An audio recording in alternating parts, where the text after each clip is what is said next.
everybody to this seminar. I'm absolutely delighted that we have Cora Xu to speak with us today. We were looking for sociologists who do research in Asia, and Cora is really well known for her sociological approach to research in Asia. So it's really nice to have her here for all of us. Many of our students struggle with theorizing in Asia and how we use Western and Asian theories. So we were really interested in getting people who could help with that and show us really good examples. And today we're definitely going to have one. So Cora's really interested in an intersectional approach to understanding how class, gender, ethnicity, rural-urban divides, time, and geopolitics can shape social agents, educational and life trajectories, which is something that's close to my heart, but also close to many of the students in our department. They're the big questions sociologically for many of us. So Cora draws heavily on social theories to inform her empirical research, and notably Bourdieu, which I know a lot of people within our department, we have 2 more people arriving, are interested in using. But also I know the sociology of time, and she uses cultural geography perspectives as well, I believe. She's interested in diaspora and diaspora at home, Chinese studies, rural and urban inequities, ethnic minority experiences. We have a phone going off, sorry about that. International student mobility, academic mobilities, Hong Kong studies, and study to work transition. So her focus is on mainland China, Hong Kong, the UK, Asia Pacific, and her research on international students in the UK has been featured on BBC Radio 4's documentary Chinese on Campus, which I heard myself, on the BBC News, on Jiemian News, and Ms. Muses, which I don't know myself, but I'll click on the link later. And there is a link on her website to listen to one of the interviews with the Migration podcast, which helps you look at Cora's research, which I think would be very interesting for many of the people here. Cora is an executive editor of the British Journal of Sociology of Education, and she's an associate editor of the Journal of International Students. And she's an editorial board member of multiple high-impact journals and a top peer reviewer for more than 30 international journals. So her research has been funded by a wide range of funders. These include the British Sociological Association, the Sociological Review Foundation, the ESRC Methods Northwest, National Social Science Fund of China, Monash University, Malaysia, and the Cambridge International Trust. She's published widely, and so I can't obviously go into all her publications, but recently she published in the Journal of Education and Work on geography-mediated institutionalized cultural capital, regional inequalities in graduate employment. And she's also published in 2020 on something which I know a lot of students and staff in our department were interested in, tackling rural and urban inequalities through educational mobilities. So Cora has a lot to offer us. Today, she's going to be talking about her research on portraying the Chinese international students, and it's based on a review of English language and Chinese language literature. And you don't get much of this in the research field. So like most of you, I'm sure, really looking forward to hearing about this. So thank you, Cora. Thank you, Andrea. Thank you, Angie. Good afternoon, everyone. I'm Cora, and I'm really delighted to have this opportunity today to share my research on Chinese international students with you. I would like to thank Andrea for a very generous and kind introduction, and I would like to thank Angie for facilitating and promoting this talk today. Andrea has already introduced me, but I just wanted to introduce briefly, as you can see on this slide, some of my social media activities. So you can see that I'm on Twitter, so you can follow me at Cora Xu, and you can follow my research network, which is called the Network for Research into Chinese Education Mobilities, and the Twitter handle is at @Mobilities. I also have social media channels called Dr. Xu Gazing at Academia, where I share tips, observations, and questions about academic job searches, academic reading and writing, And you are most welcome to follow me on Bilibili, on Red, which is the Chinese a Chinese app called Xiaohongshu, and on YouTube, of course. My seminar today is based on this article that I published at the Asia Pacific Education Review. And this is an open access article, so you are very welcome to download it and read it in full when it suits you. Like Andrea has just mentioned, findings of this article have been featured in this BBC Radio 4 documentary called Chinese on Campus. So if you just Google it, you can easily find the link. You can hear my comments and discussion about Chinese international students in various parts of this documentary. And if you have not already had an account on BBC, you can register for one, and it will take you less than 1 minute to do so. So I strongly encourage you to do so. Right. So my talk today consists of these 4 sections. In the beginning, I want to introduce some of the gaps in the literature that drove me to conduct this literature review, systematic literature review. And then I will focus in particular on why I chose to include not only English language articles in my review, but also Chinese language ones. I will then also briefly discuss what I mean by subject positions. I will then move briefly on to the research methods, and then I will spend most of my time discussing the 4 subject positions that I identified in the 200-odd articles that I reviewed, including the neoliberal subject, the political subject, pedagogic subject, and the racialized subject position. After that, I will then proceed to offer a discussion and a conclusion and highlight the contributions of my study. And then we will have the Q&A, as I understand from Angie. Right. So in terms of what drove me or what motivated me to conduct this systematic review was because the Chinese international students have often been understood as a monolithic and highly homogeneous group, whether in state policies or in media discourse or in scholarly discussions. As a major source of knowledge production about the Chinese international students, I argue that scholarly representations occupy a pivotal position in shaping public views of the Chinese international students. Indeed, a wide range of scholarship on Chinese international students has mushroomed across the cogent fields of education, sociology, human geography, anthropology, psychology, tourism, business, and marketing research, to name just a few. Now, integrating these disparate bodies of academic research to focus the field and to make further progress seems a very important task, and that was one of the major reasons for me to conduct this review. Moreover, while much of this literature is published in English language, a substantial body of academic research has actually been published in these students' native tongue, the Chinese language, which has yet received very little international attention.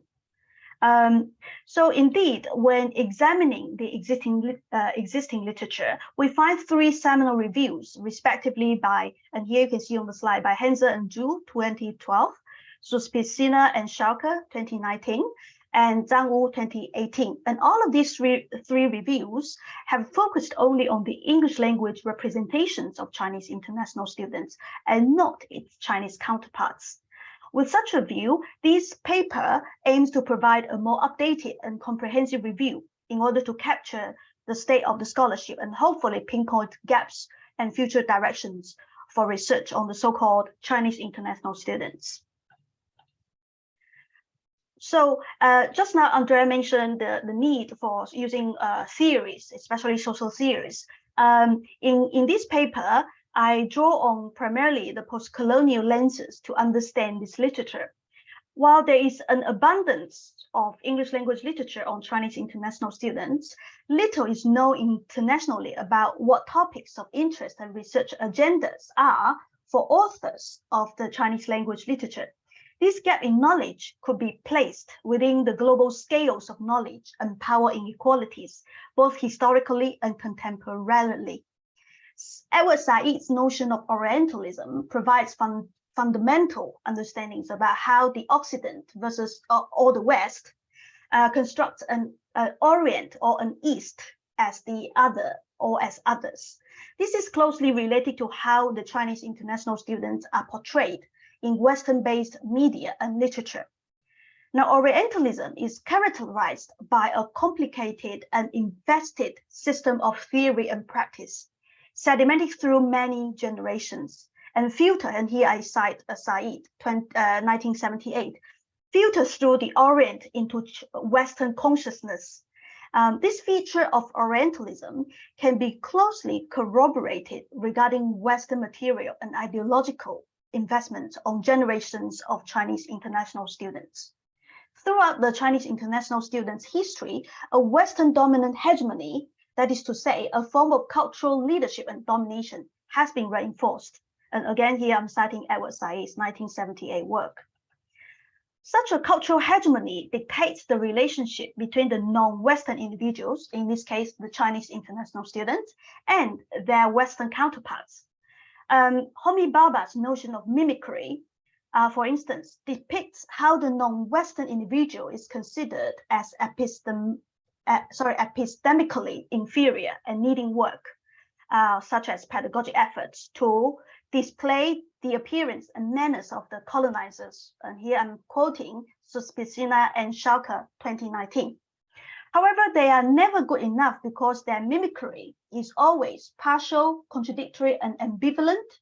And the concept of mimicry, therefore, serves as a very useful lens to examine the self-contradictory subject positions of the Chinese international students as pedagogic subjects and as racialized subjects, as I will soon demonstrate.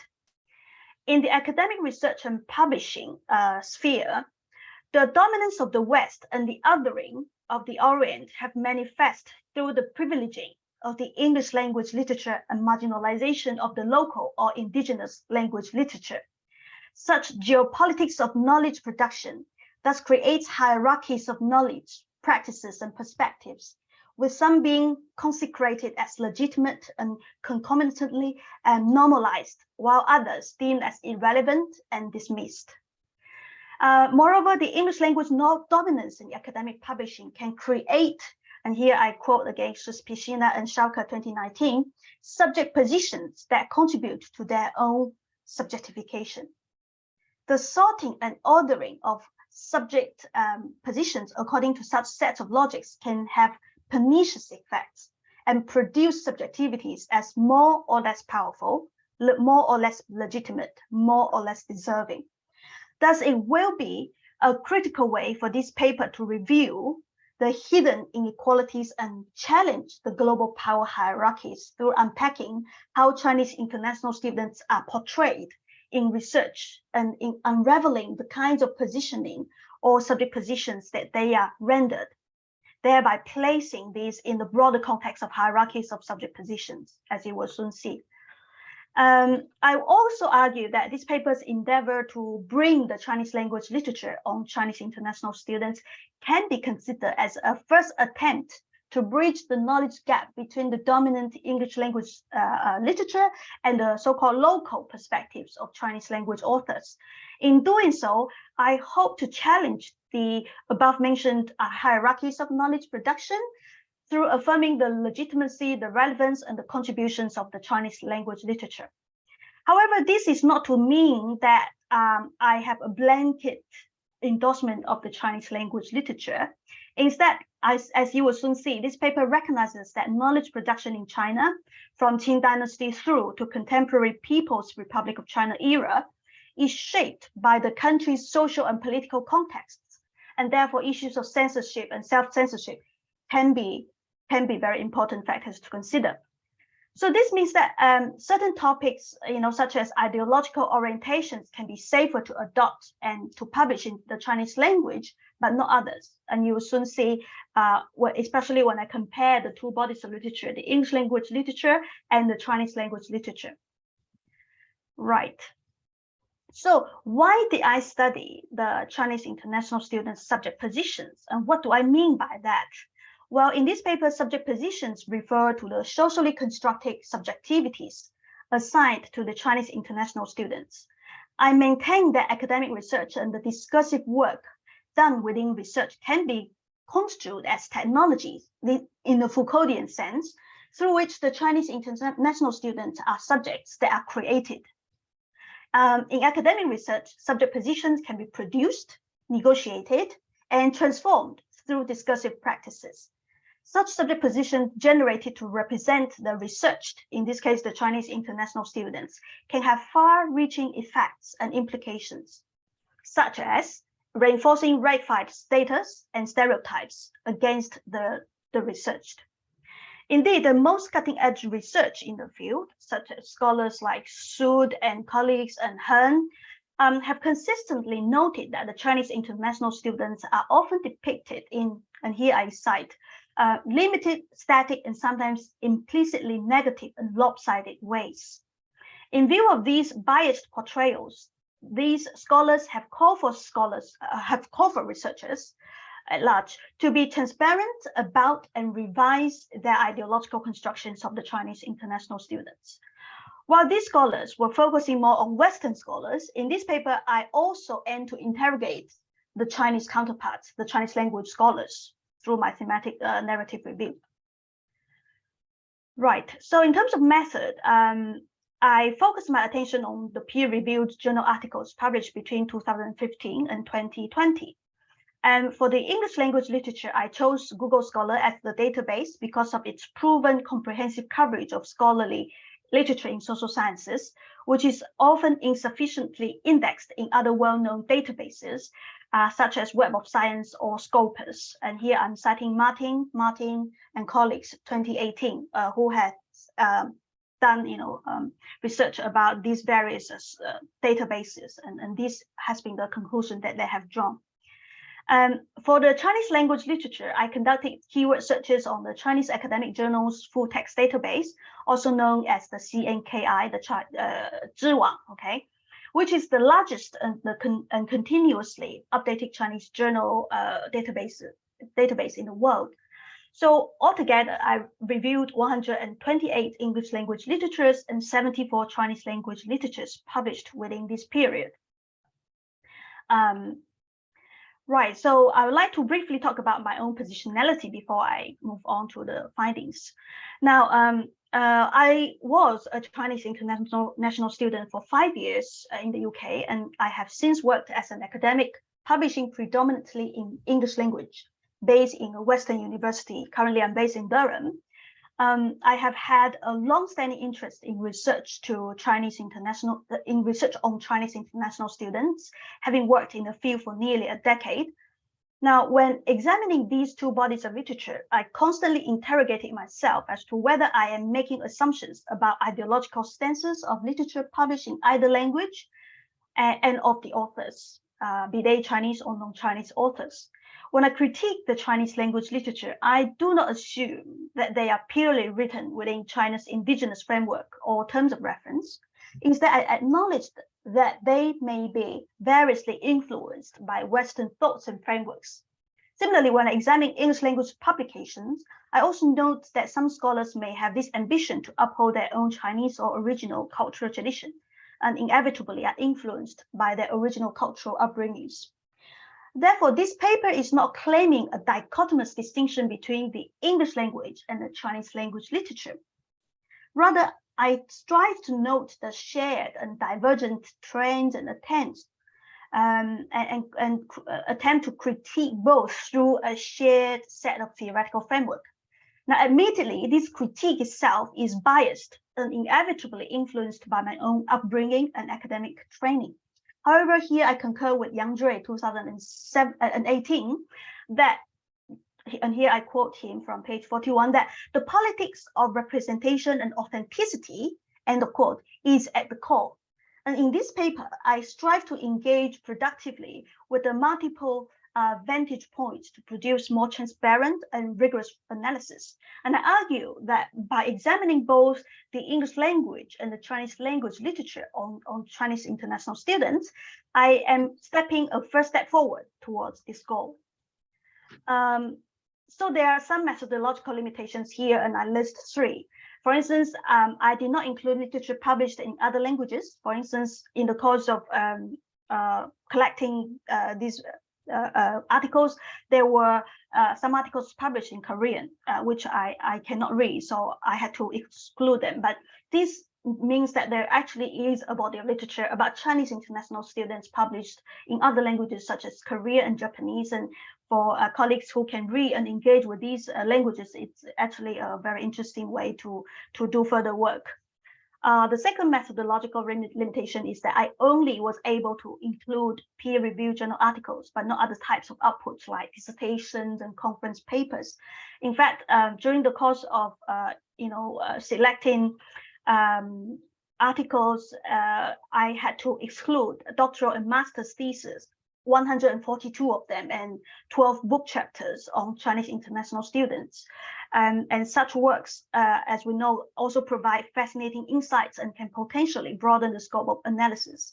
And it is therefore an avenue for future research. The third limitation is that while this article aims at having a very comprehensive coverage of literature, it cannot claim to be exhaustive. This can be limited to the databases and keyword combinations that I used, and more practically, the finite amount of time and resources that were available to me. And therefore, this literature review is necessarily limited in its coverage, and this might have influenced the findings of this analysis. And it's important for me to recognize these limitations and hope that this article can serve as a catalyst for future scholarship. Right, so together, I initially identified 8 subject positions in my thematic narrative review, which also included aspects like, the Chinese international students being the caring or feeling subjects, which pertain to their emotions, as gendered and sexualized subject, as religious subject, and as economic subject. But due to space constraints, I focus on the 4 most substantial subject positions in this paper: the neoliberal, the political, the pedagogic, and the racialized subjects. In this table, you can see the number of articles from each body of literature that are under each subject position. For instance, you can see that for the pedagogic subject position, which is number 3, the great majority was from the English language literature, 34 out of 38 articles, while only 4 Chinese language articles touch on this subject position. Conversely, when it comes to the political subject position, which is number 2, you can see the number of Chinese language articles focused on this subject position is 3 times that of the English language counterparts. These observations will serve as useful pointers for our comparison and discussion later on. Now, focusing on the specifics of each subject position, you can see some subcategories under each subject position on the right-hand side of the table. To begin with, under the neoliberal subject position, this paper notes the familiar portrayal of Chinese international students as cash cows, who are primarily valued for their economic contributions to the institutional financial coffer of often Western-based higher education institutions. In this process, some literature notes how these students have themselves been embedded in the global neoliberal machinery by voting with their feet, and indeed with their fees, to perpetuate global inequality. For instance, by earning degrees from prestigious universities and using such degrees to gain competitive edges in the job market, becoming thorough neoliberal subjects. However, what is most intriguing within this subject position is that these Chinese international students are often responsibilized for their own successes or failures, and instrumentalized as means for achieving China's modernization endeavor, while they, meaning the Chinese international students, and their families became the only parties to shoulder the risks. Moreover, due to probably unconscious subscription to neoliberal logics, researchers of Chinese international students often felt compelled to emphasize these students' economic contributions as a means to justify any need to research them at all. Thus, to some extent, this kind of behavior perpetuates the narrative that these students are commodities, cash cows, and also this behavior fails to recognize the human nature of these students. Now, this is a cautionary tale for those of us who are allies of Chinese international students. Now, moving on to the political subject position, it is intriguing to note that the Chinese international students are often treated as instruments of states, both by the successive Chinese governments, including the Qing government in the 1800s, the Republican government in the 1910s to 1940s, and the PRC, People's Republic of China, from 1949 to the present, and foreign governments such as the US government, the Japanese government. In this respect, the Chinese international students are often considered as tools for these governments, Chinese or foreign governments, to influence other governments and countries. For instance, through being cultural ambassadors or people-to-people diplomats, especially when the home and destination countries are getting on in good diplomatic terms. However, when international relations turn sour or turn tense, the Chinese international students are often considered as potential spies, being subjected to detention, sometimes even imprisonment. As such, they are often rendered as political and diplomatic sacrifices of nation states, both by China and by foreign governments. Now, the political subject position can also be manifest in these Chinese students' ethno-national positions. For instance, research has shown how Chinese international students studying abroad can often be caught in the middle of war of words by foreign peers, and who might hold biased views about China, and they can sometimes try very hard to defend their motherland's images and practices.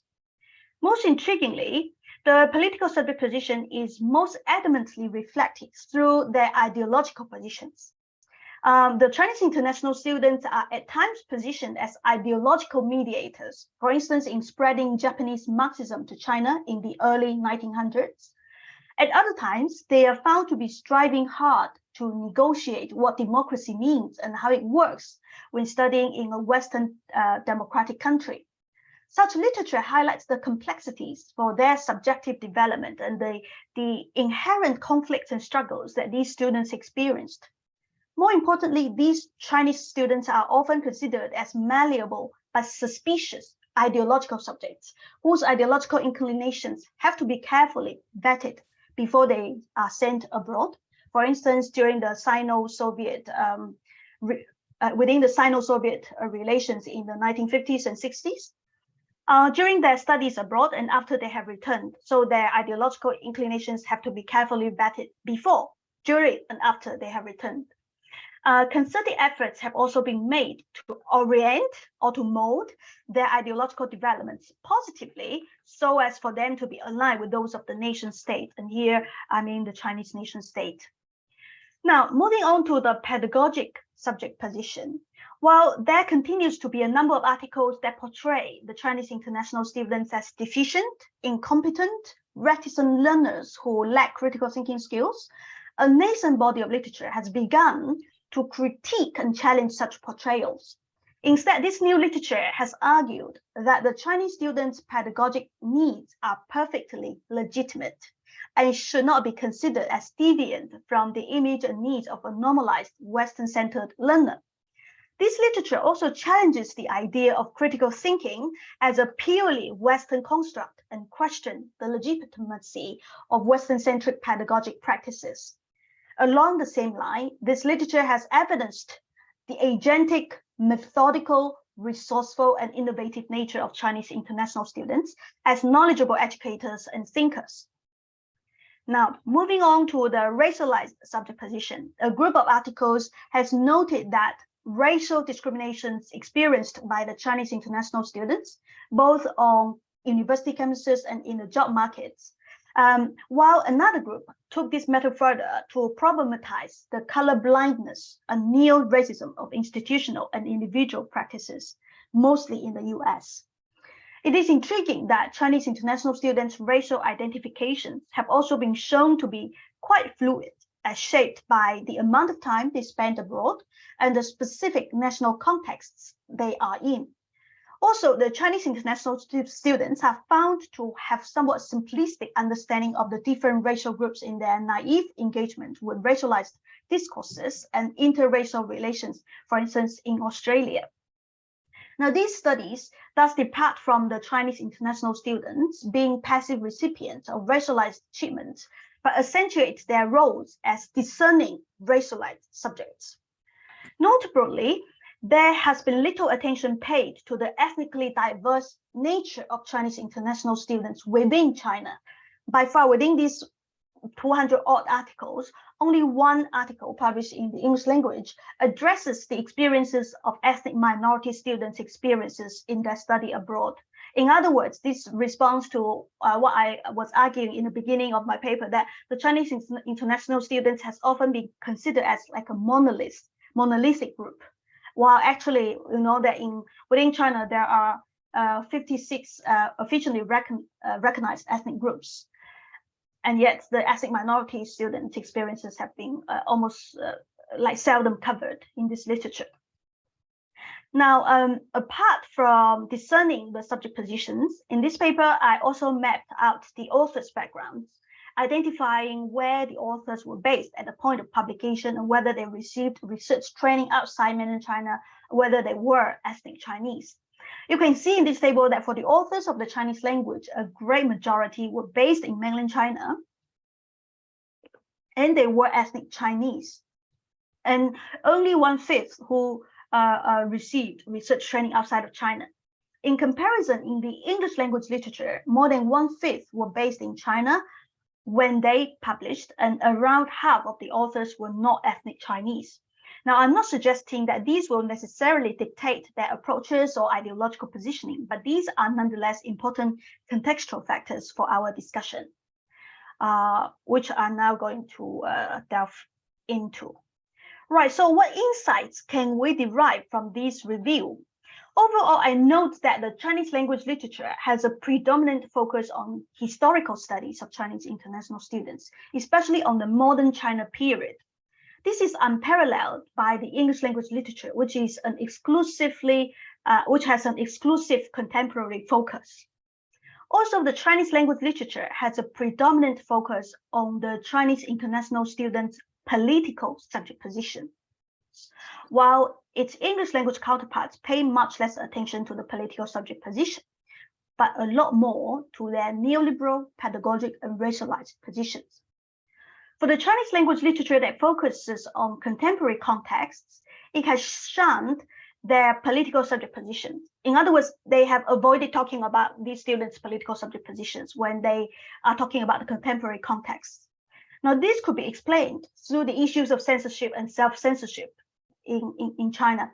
However, there is still some that focuses on the shaping of the Chinese international students as ideological subjects whose value systems and patriotism should be cultivated, which can be explained through the scholar in Chinese society stemming from imperial China's traditions.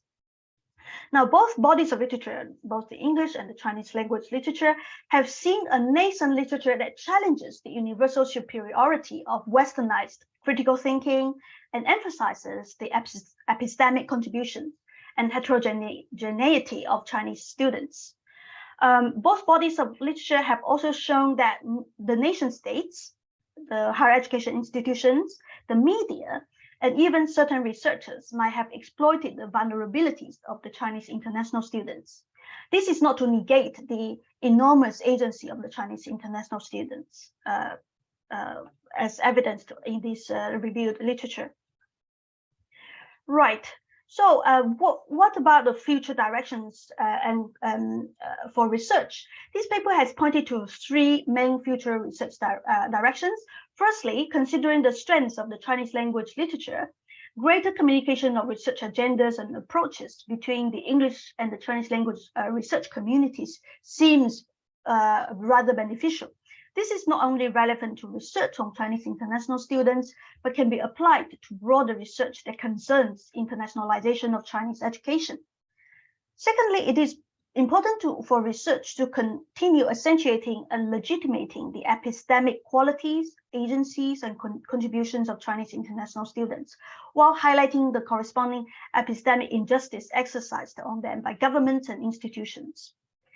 Thirdly, research and education should aim to raise the Chinese international students' consciousness of their own roles in reproducing global higher education inequalities and in internalizing pernicious aspects of their portrayed subject positions.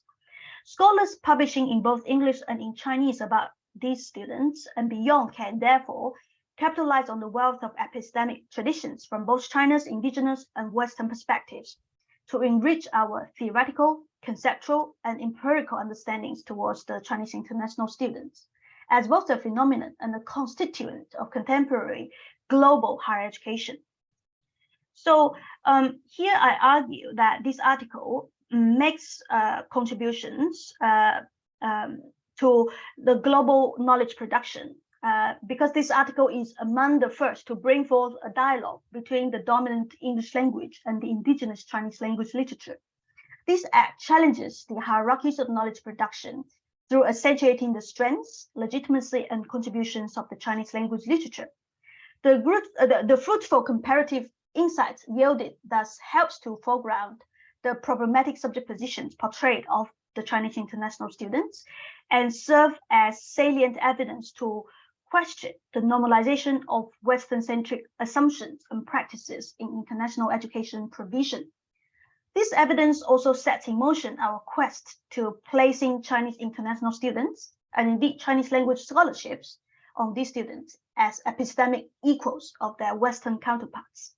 Right, so this is all I have to say for my paper today. And yeah, I look forward to your questions. Thank you very much, Cora. Wonderful. Thank you. We are a few in the room now. We've reached 6 of us now here. I'm not sure, Angie, how we're